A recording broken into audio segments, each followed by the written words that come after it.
In the east of Eden, there lay a garden more beautiful than any that has existed since. It was a place where heaven and earth seemed to meet, where the divine and earthly realm intertwined in perfect harmony. The morning dew sparkled like diamonds on every leaf, and the air was filled with the sweet fragrance of flowers in eternal bloom. This garden was not planted by human hands, but was tenderly created by God as a special home for the first humans. Every tree that grew there was pleasant to look at and good for food. The grass was soft underfoot, like nature's own carpet, and gentle streams wound their way through the landscape, keeping everything fresh and vibrant. In the very center of this paradise grew two special trees. One was the tree of life, its branches reaching toward heaven, its leaves shimmering with a subtle light that seemed to pulse with the very essence of existence. Beside it stood the tree of the knowledge of good and evil, beautiful and mysterious in its own way. The first man, Adam, was placed in this garden to tend and keep it.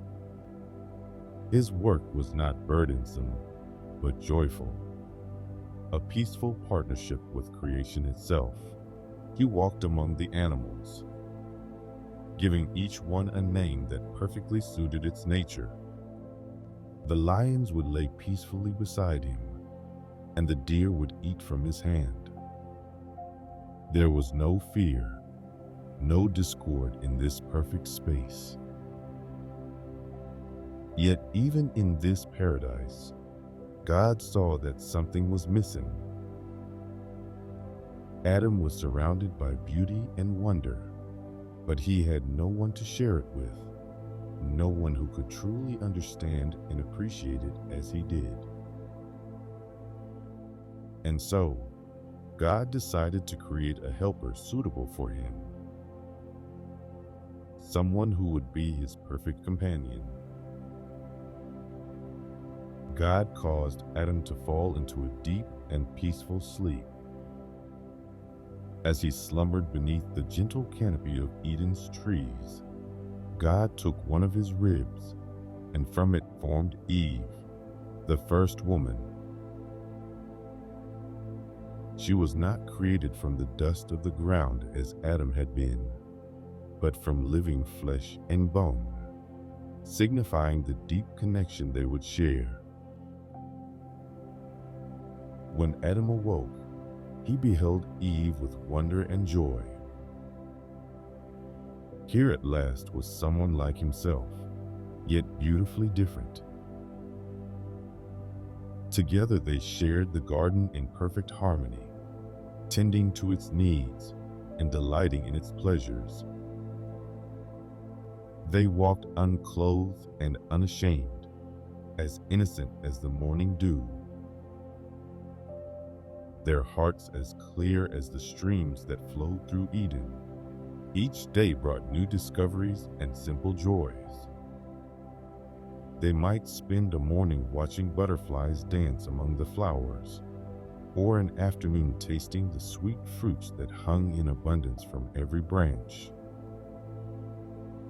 The animals would gather around them, each one gentle and friendly, creating a peaceful community of all living things. In the cool of the evening, they would walk with God in the garden. These were precious times of deep connection and peaceful conversation. They learned of the mysteries of creation, of the stars above and the earth below, of the rhythms of life and the ways of love. Their hearts were full of wonder, and their minds clear of worry or doubt.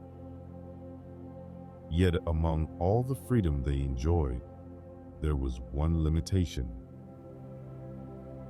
God had told them they could eat freely from any tree in the garden, save one. The tree of the knowledge of good and evil was not to be touched. This was not a harsh restriction, but a gentle boundary, a sign of trust and love between Creator and created. Life flowed peacefully in this way until one day, a subtle change came to the garden. The serpent, more clever than any other creature, began to take notice of Eve. This was not a fearsome reptile as we might imagine today, but a beautiful and intriguing creature, perhaps shimmering with iridescent scales and moving with graceful purpose. The serpent approached Eve with soft words and gentle questions, speaking of deeper mysteries and hidden knowledge. Why, it wondered aloud, would God restrict access to such a beautiful tree? Surely there must be something special about its fruit, something wonderful to be gained from tasting it. Eve paused to consider the tree anew. She had passed it many times before without a second thought. But now she saw it differently. The fruit hung there, beautiful and enticing, seeming to promise wisdom and understanding beyond anything she had known. The peaceful certainty she had always felt began to waver ever so slightly. As she stood there, thoughts she had never known before began to stir in her mind. What if there was more to know, more to understand? What if the boundary that had seemed so natural before was actually holding them back from something greater? The garden around her remained as beautiful as ever, but for the first time, it seemed somehow incomplete. In that moment of quiet consideration, Eve reached out and plucked the fruit from the tree. Its surface was smooth and cool against her palm, and as she raised it to her lips, the garden seemed to hold its breath. She took a bite, and in that simple action, everything changed. The fruit was sweet, but with it came a flood of awareness she had never known before. Adam was there beside her, and when she offered him the fruit, he too ate without hesitation.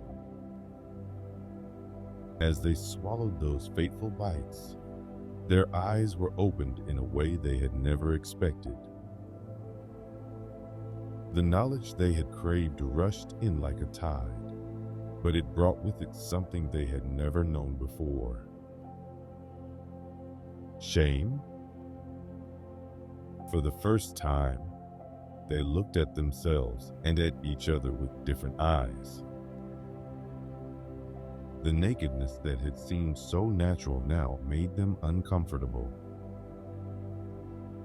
In haste, they gathered fig leaves to make coverings for themselves.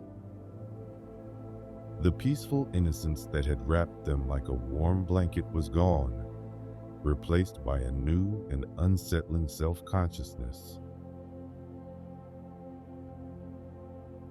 Then came a sound they had always loved, the gentle rustling that meant God was walking in the garden in the cool of the day.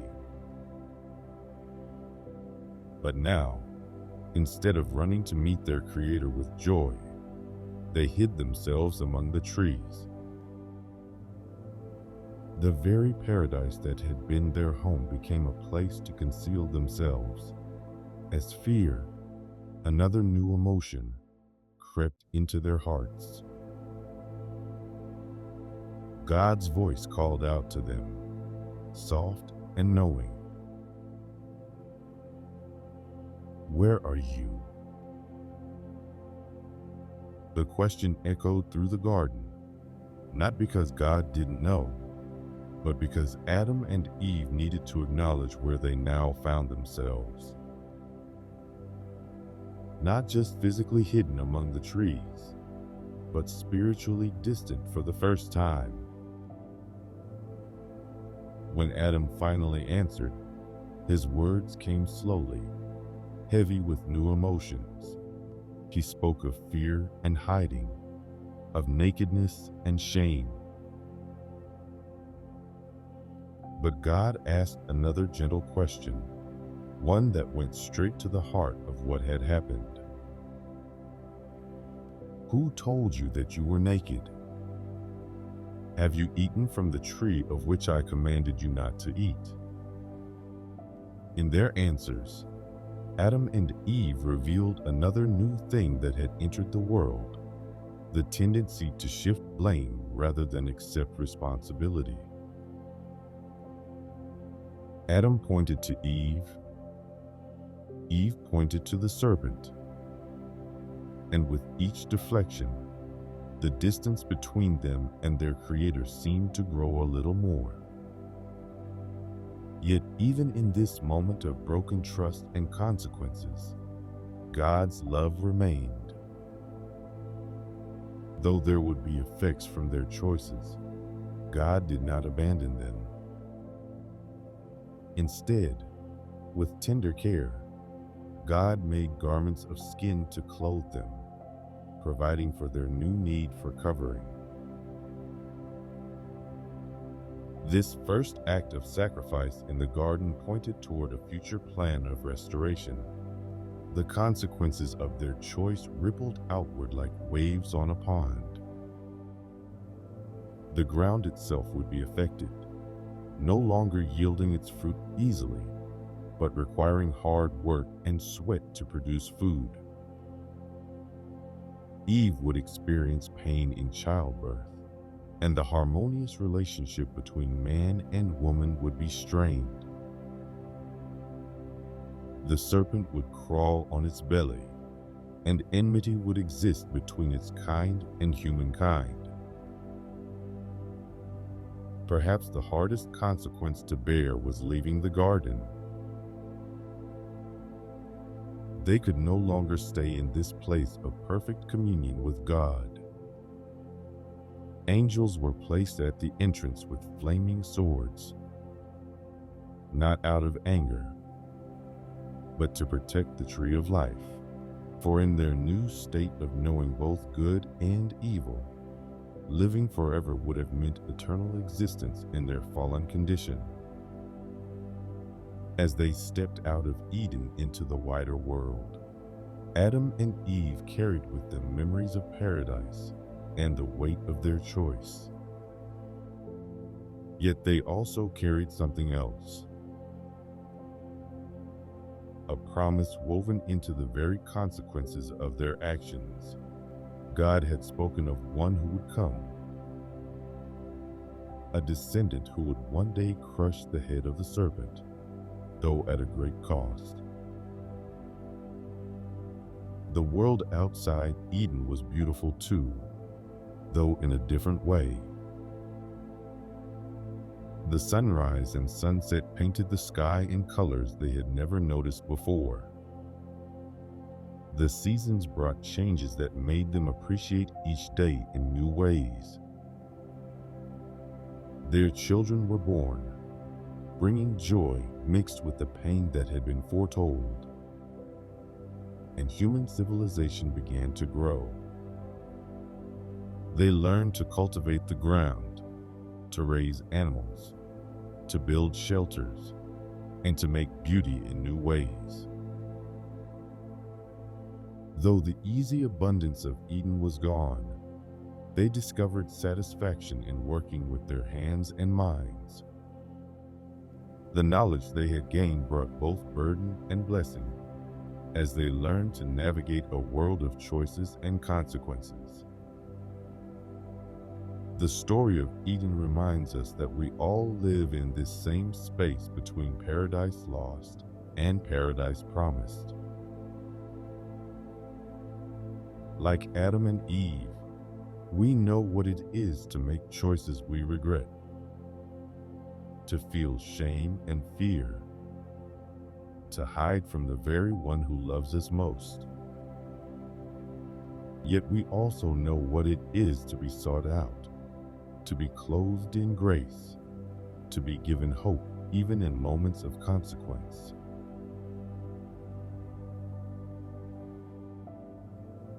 We might imagine ourselves in that first garden, feeling the cool evening breeze and hearing the rustle of leaves. We can remember that even now, God walks among us, calling us not to hide, but to come into the open with our whole selves, our mistakes and fears, our hopes and dreams. We can take comfort in knowing that the same love that clothed Adam and Eve still reaches out to cover us. The same voice that called to them in the garden still calls to us, not in condemnation, but in invitation to walk together again. The paradise that was lost will one day be restored, more beautiful than before, because we will understand the cost of love and the value of choice.